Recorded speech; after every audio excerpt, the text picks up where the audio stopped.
اعوذ باللہ من الشیطان الرجیم بسم اللہ الرحمن الرحیم الحمد للہ رب العالمین رب یسر ولا تعسر وتمم بالخیر۔ آج سے ہماری گفتگو اور مباحثے کا جو عنوان ہے وہ کتاب بدایت الحکمہ ہے۔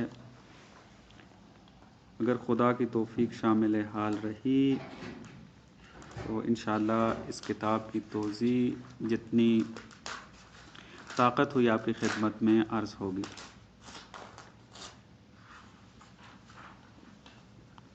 علماء کی ایک روش یہ رہی ہے کہ جب بھی کوئی ایک علم شروع کرنا چاہتے تھے تو ابتدا میں چند چیزوں کو ذکر کرتے تھے۔ پہلے یہ جو بیان کرنا ضروری تھا، آپ نے نام سنا ہوگا کہ اس کو رؤوس ثمانیہ کے نام سے یاد کیا جاتا ہے، یعنی 8 اہم مطلب۔ اس میں تعریف علم شامل تھی، موضوع علم، غایت علم، ایک علم جو علم آپ پڑھ رہے ہیں ان کا باقی علوم سے کیا رابطہ ہے، تاریخ علم، اس قسم کی ابحاث اس علم میں ذکر کیا کرتے تھے۔ لیکن بعد میں آہستہ آہستہ یہ ایک سنت جو ہے وہ متروک ہو گئی، چھوڑ دی گئی، اور فقط تعریف علم، موضوع علم تک اکتفا ہونے لگا۔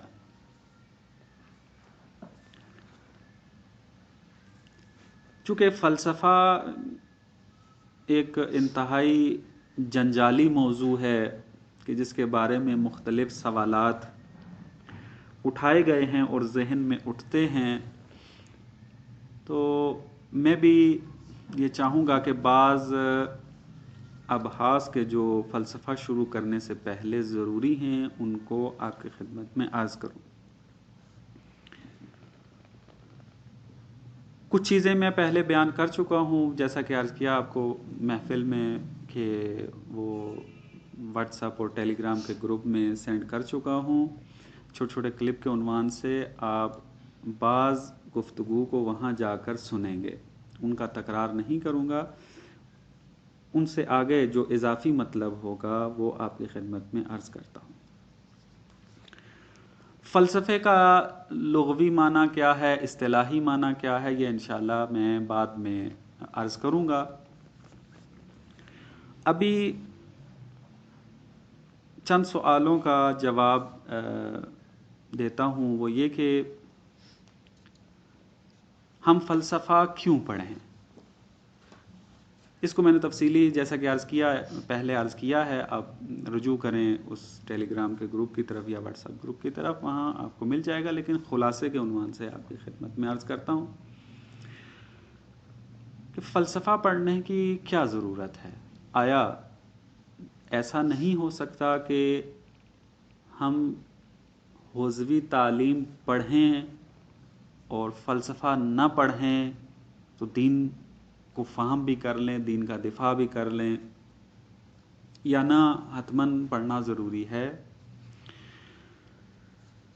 تو جواب اس کا یہ ہے کہ آج کل کے زمانے میں فلسفہ پڑھنا ہر طالب علم کے لیے ایک مقدار تک واجب ہو چکا ہے۔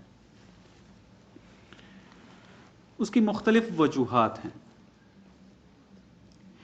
ایک وجہ یا سبب یہ ہے کہ ہم فلسفہ حتماً پڑھیں، وہ دشمن اسلام کا اسلام کے اوپر حملہ کرنا ہے، علمی حملہ جو وہ کرتے ہیں، رد کرتے ہیں اسلام کو، اسلام کے جو اساسی و بنیادی عقائد ہیں ان کو رد کرتے ہیں۔ ان کا جواب دینا ہمارے لیے واجب ہے، چونکہ وہ دین اسلام کی اساس کو خراب کر رہے ہیں، تو دین اسلام کی حفاظت و دفاع ہمارا فرض ہے۔ اور جو یہ اسلام کے اوپر اعتراض کرتے ہیں، یہ آ کر جو اکثر اعتراضات کرتے ہیں وہ عقلی ہوتے ہیں، فلسفی اعتراضات ہوتے ہیں کہ جو وہ اسلام پر آ کر اعتراض کرتے ہیں۔ اگر آپ اس کو جواب دینا چاہتے ہیں تو آپ نہ فقہ و اصول کام آئے گی ان کو جواب دینے کے لیے، اور نہ ہی جو کلام کی صورتحال ہے ہمارے حوزے کے اندر کہ جو کتابیں پڑھائی جاتی ہیں ان کو پڑھ کر بھی آپ اس قابل نہیں ہو سکتے کہ آپ ان کو قانع کنندہ جواب دے سکیں۔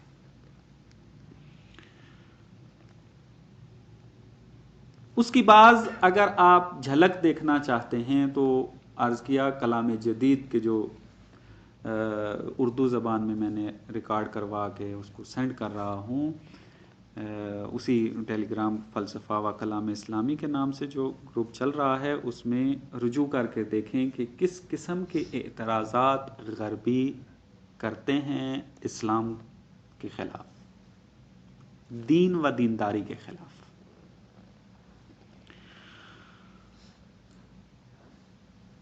اس میں آپ مہم ترین جو مفکرین میں آپ کو اگر ذکر کروں، مثلاً کانٹ،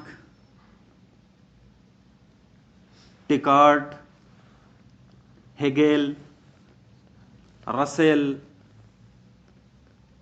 یہ اس قسم کی شخصیات کے جو آئی ہیں کہ جنہوں نے آ کر سوال اٹھایا ہے دین کے اوپر، نہ فقط دین اسلام پر، انہوں نے اصل دین کے اوپر، چاہے وہ دین مسیحیت ہو، دین یہودیت ہو، دین اسلام ہو، جو بھی ہو، انہوں نے اس دین کے اوپر بعض سوالات اٹھائے ہیں کہ جن کا جواب دینا ضروری ہے۔ اگر آپ نے جواب نہ دیا تو ہمارا جو نوجوان طبقہ ہے وہ ان کے اعتراضات کے بھیت چڑھ جائے گا اور وہ انہی کے افکار کے قائل ہو کر منحرف ہو جائیں گے، جیسا کہ ہوا ہے۔ ایسے ایران کے اندر کتنے روشن فکر ہیں کہ جو دینی اعتبار سے مضبوط نہیں تھے، جن کے عقائد مضبوط نہیں تھے، جنہوں نے اسلام کا دقیق مطالعہ نہیں کیا ہوا تھا، جب غربی مفکرین کے افکار کو پڑھا انہوں نے تو انہی کے ہو کر رہ گئے۔ مثلاً ایران کے اندر آپ دیکھیں ڈاکٹر سروش، مجتہد شبستری، بازرگان اور اس قسم کے بہت سارے مفکرین ہیں یہاں پر روشن فکروں کے نام سے جو معروف ہیں، ان کے اگر آپ کتابوں کو جا کر پڑھیں تو کاملاً وہی افکار ملیں گے کہ جو یہ شخصیات جن کے نام لیے ہیں انہوں نے بیان کیا ہے۔ اگر ہم نے اردو زبان میں کام نہ کیا فلسفے کے اوپر، اچھے طریقے سے نہ پڑھا، تو ہم بھی اپنی یونیورسٹی کے طلاب کی حفاظت نہیں کر پائیں گے، کیونکہ یونیورسٹی کا جتنا بھی نصاب ہے ان کی بیس و اساس فلسفہ غرب ہے۔ غربیوں نے جو نصاب بنایا ہے، چاہے وہ اقتصاد میں ہو، چاہے وہ فزکس میں ہو، چاہے وہ کیمسٹری کے اندر ہو، جتنے بھی علوم انسانی ہیں جو نصابی طور پر پڑھائے جاتے ہیں یونیورسٹیز کے اندر، ان کی بیس، ان کی بنیاد فلسفہ غرب ہے۔ تو اگر آپ نے مقابلہ کرنا ہے اور اپنے نوجوان طبقے کو انحراف سے بچانا ہے تو آپ کے لیے الزامی ہے کہ آپ فلسفے پر کام کریں، کیونکہ فلسفہ اسلامی پر خوب کام کریں گے تو آپ فلسفہ غرب کو خوبصورت انداز میں نقد کر سکیں گے۔ یہ ایک وجہ ہے کہ جس کی وجہ سے فلسفہ پڑھنا آج کل کے دور میں ضروری ہے دین کی دفاع کی خاطر۔ دوسری وجہ کہ جو طالب علم کو مجبور کرتی ہے کہ حتماً وہ فلسفہ پڑھے، وہ علم اصول کا فلسفی ہونا ہے۔ اگرچہ تمام علماء علم اصول فقہا متفق ہیں کہ علم اصول عرفی علم ہے، عقلائی ہے، لیکن پھر بھی بعض بزرگان نے بعض وجوہات کی وجہ سے فلسفے کی بعض اصطلاحات کو اصول میں ڈال دیا۔ اس کی اگر میں مثال دینا چاہوں کہ علم اصول کے اندر فلسفی اصطلاحات موجود ہیں، آپ فقط کفایہ کی طرف رجوع کریں تو ایک ایرانی مؤلف نے کتاب لکھی ہے پیش فرضهای فلسفی در علم اصول۔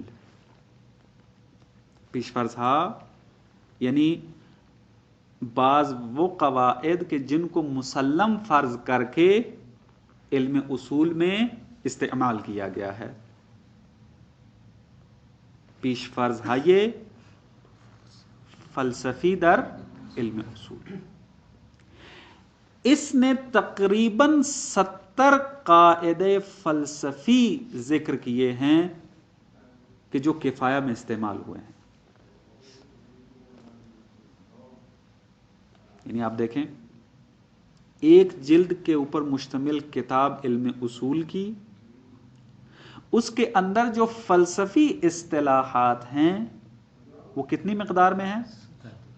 تقریباً 70، جو میرے ذہن میں ہے، اگر 70 سے زیادہ نہ ہو، 70 اور 80 کے رینج میں ہے۔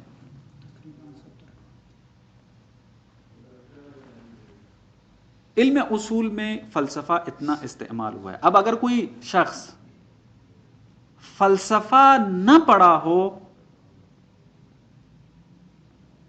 کیسے وہ علم اصول حتیٰ یہ کفایہ سمجھ سکے گا؟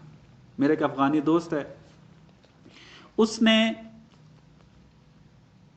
جو اپنے تھیسز لکھے ہیں اس کارشناسی ارشد، یعنی جو ایم فل کہلاتا ہے انگلش میں، اس کے جو تھیسز ہیں اس میں اس نے شہید صدر کے جو علم اصول کے افکار ہیں اس میں کتنے فلسفی قاعدے استعمال ہوئے ہیں اس کے اوپر لکھا ہے۔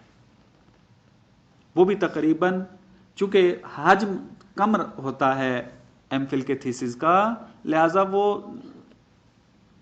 میرے خیال میں 10 یا 15 قاعدوں پر بحث کر سکا ہے، کیونکہ اس سے زیادہ اگر وہ کرتا تو وہ حجم زیادہ ہوتا، اور وہ ایم فل کے جو تھیسز ہیں اس میں اجازت نہیں ہوتی تھی۔ پس اگر کوئی طالب علم یہ چاہتا ہے کہ میں اچھے طریقے سے علم اصول میں وارد ہوں، تو اس کے لیے الزامی ہے کہ وہ فلسفہ اچھے طریقے سے پڑھے تاکہ علم اصول کو سمجھ سکے۔ تیسری وجہ کہ جو مجبور کرتی ہے کہ ہم فلسفے کو پڑھیں، وہ یہ ہے کہ آپ جب دین اسلام کے بارے میں یہ عقیدہ رکھتے ہیں، اور عقیدہ بھی درست ہے کہ یہ دین اسلام دین حق ہے اور قیامت تک کے لیے ہے اور سب کے لیے ہے، تو اب اس عقیدہ، اس دین اسلام کو غیر کے لیے بھی آپ نے بیان کرنا ہے،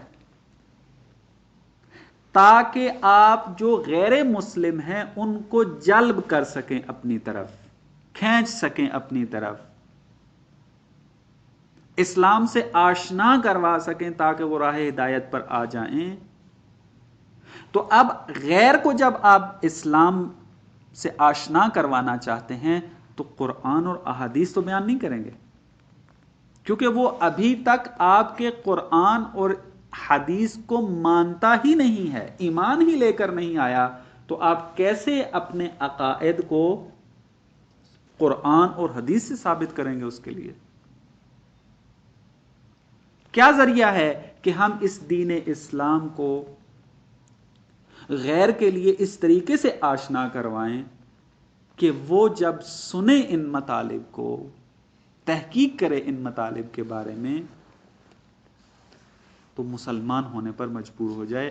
اس کا ایک ہی طریقہ ہے کہ آپ دین اسلام کے جو عقائد ہیں، مطالب ہیں، جو معارف ہیں، ان کو عقلی رنگ دیں، برہان کی صورت میں ذکر کریں۔ اگرچہ قرآن و روایات کے اندر یہ کام ہوا ہے، لیکن پھر بھی بعض ایسے مطالب ہیں کہ جن کو عقلی رنگ دینے کی ضرورت ہے زمانے کے مطابق۔ تو جب تک آپ فلسفہ اچھے طریقے سے نہیں پڑھیں گے، فلسفی قواعد سے آشنا نہیں ہوں گے، چونکہ فلسفی قواعد مشترک ہیں اکثر، چونکہ عقلی ہیں، اور عقل خصوصاً اس بات وجود خدا میں بعض براہین، بعض قواعد جو ہیں وہ مشترک ہیں، غرب بھی مانتا ہے، شرق بھی مانتا ہے اس کو۔ تو جب آپ ان کی زبان میں بات کریں گے، معارف کو ان کی زبان میں بیان کریں گے، تو طبیعی بات ہے کہ وہ سوچنے پر مجبور ہو جائے گا دین اسلام کے بارے میں، اور اگر آپ کی تبیین اچھی ہوئی تو وہ مجبور بھی ہو جائے گا کہ وہ دین اسلام کو قبول کرے۔ مثال دیتا ہوں اس کی بہترین، حوزہ علمیہ کا فخر کہ جو واقعاً باعث فخر ہے مکتب تشیع کے لیے، علامہ محمد حسین طباطبائی صاحب تفسیر المیزان۔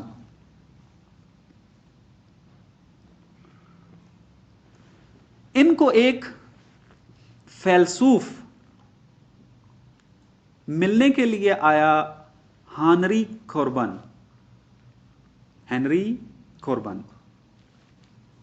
اب میرے ذہن سے اس کا ملک اتر گیا ہے، پتہ نہیں وہ جرمنی کا تھا یا فرانس کا، لیکن جو میرے ذہن میں زیادہ آ رہا ہے وہ جرمنی آ رہا ہے۔ بہرحال میں دیکھ کر دوبارہ آپ کی خدمت میں عرض کر دوں گا، نام یہی ہے، ہنری کوربن۔ وہ جب ایران کے اندر آیا اور وہ گفتگو کرنا چاہتا تھا اسلام کے بارے میں، آشنا ہونا چاہتا تھا معارف اسلامیہ کے بارے میں، تو اب ضرورت تھی کہ اس سے وہ انسان گفتگو کرے جو اس کی زبان جانتا ہو، جن قواعد کا وہ قائل ہے ان قواعد سے آشنائی ہو۔ تو اس کو لایا گیا علامہ طباطبائی کی خدمت میں۔ ان کا آپس میں بحث و مباحثہ چلا کئی عرصے تک، جس کا نتیجہ یہ نکلا کہ وہ اسلام کا گرویدہ ہو گیا۔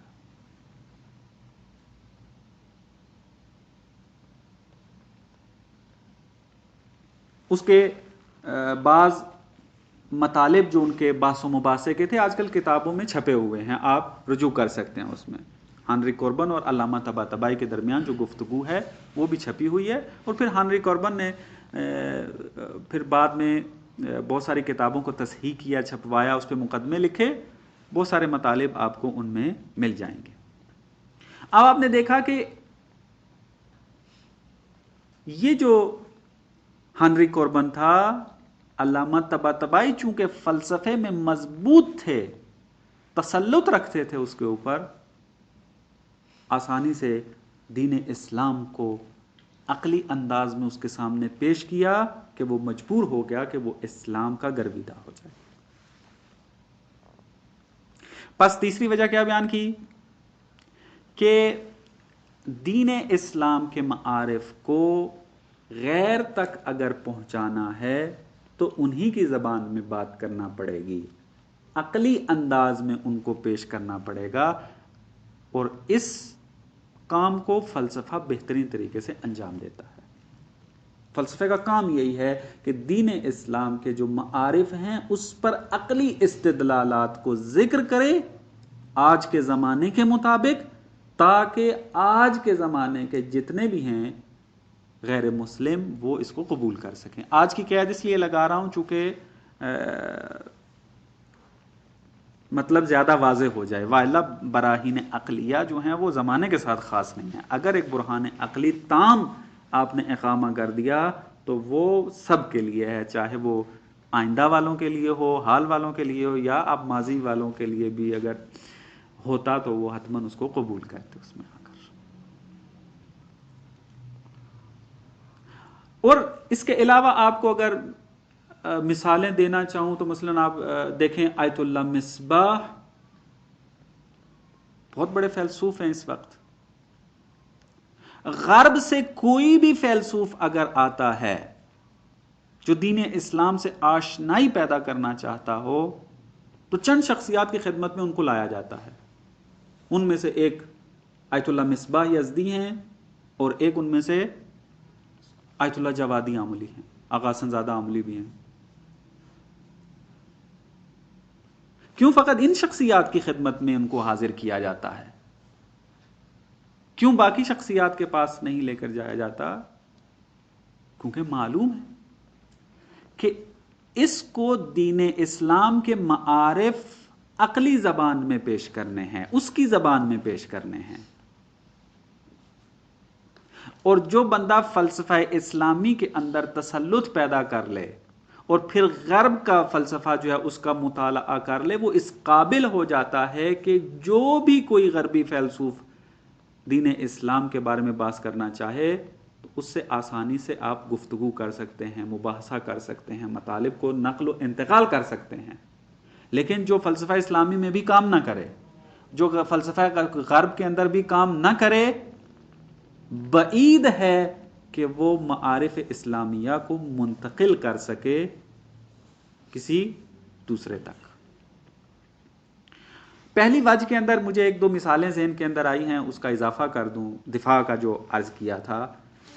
آپ دیکھیں یہاں ایران کے اندر جب حملہ کیا گیا اسلام کے اوپر اوائل انقلاب میں، اور اب بھی جو دین اسلام پر حملے ہو رہے ہیں علمی اعتبار سے غربی مفکرین کی طرف سے، آپ جا کے مطالعہ کر سکتے ہیں. حوزہ علمیہ قم کے اندر موجود ہیں، حوزہ علمیہ نجف کے اندر جا کر آپ دیکھ سکتے ہیں سفر کر کے. آپ یہ دیکھیں کہ ان مفکرین کو جو دین اسلام پر اعتراضات اٹھا رہے ہیں، جواب کون دے رہا ہے؟ یہیں سے آپ کو اہمیت کا پتہ چل جائے گا. آیا سروش کے اعتراضات کو، شبستری کے اعتراضات کو، ملکیان کے اعتراضات کو، کانٹ و رسل و ہیگل کے اعتراضات کو جواب دینے والے فیلسوف ہیں،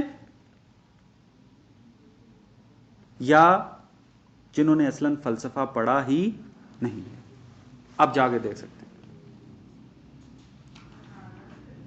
آیا آیت اللہ مصباح، جوادی آملی، حسن زادہ آملی و شاگردان اس مکتب کے جو شاگردان ہیں وہ دفاع کر رہے ہیں، یا وہ دفاع کر رہے ہیں اور کتابیں لکھ رہے ہیں ان کے خلاف کہ جنہوں نے اصلاً فلسفہ یا پڑھا نہیں ہے یا اصلاً فلسفے ہی کے مخالف ہیں؟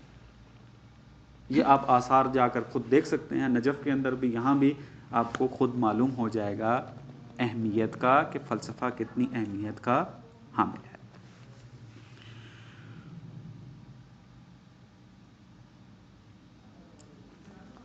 بس ذکر کی کہ مطالب کو آپ نے عقلانی کر کے پیش کرنا ہے، عقلی پیش کرنا ہے، لہذا فلسفے کی ضرورت ہے. ایک اور وجہ جو ہے جس کی وجہ سے فلسفہ پڑھنا جو ہے وہ ضروری ہے، وہ یہ کہ قرآن و خصوصاً روایات کے اندر بعض ایسی تعبیریں ہیں، بعض ایسے مطالب ہیں کہ اگر آپ نے فلسفہ اسلامی کے اندر کام نہ کیا ہو، اس پر تسلط نہ رکھتے ہوں، تو آپ ان مطالب کو صحیح طریقے سے فہم نہیں کر پائیں.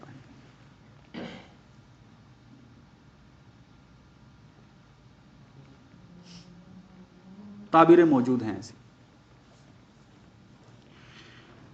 میں انشاءاللہ اس مطلب کو، یہ جو آخری وجہ آپ کی خدمت میں ذکر کی ہے، اس کو تفصیلی طور پہ ذکر کرنا چاہتا ہوں، کیونکہ اگر ابھی میں نے شروع کیا تو وقت کم پڑ جائے گا. اس کو بعد والے درس پر موقوف کرتے ہیں تاکہ یہ مطلب اور زیادہ کھل کے سامنے ہے، چونکہ بعض سوالات بھی دوسرے دوستوں کی طرف سے اٹھائے جاتے ہیں کہ آیا واقعاً فہم قرآن اور فہم روایات کے اندر فلسفہ نقش رکھتا ہے یا نہیں رکھتا.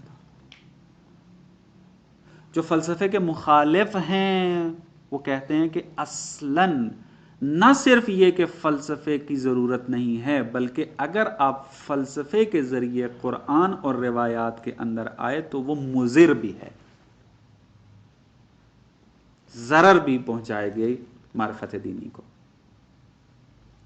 لیکن اگر انسان منصفانہ انداز میں تحقیق کرے تو معلوم ہوگا کہ یہ دعویٰ غلط ہے، درست نہیں ہے. انشاءاللہ بعد میں آپ کی خدمت میں عرض کرتا ہوں. والسلام علیکم ورحمۃ اللہ وبرکاتہ.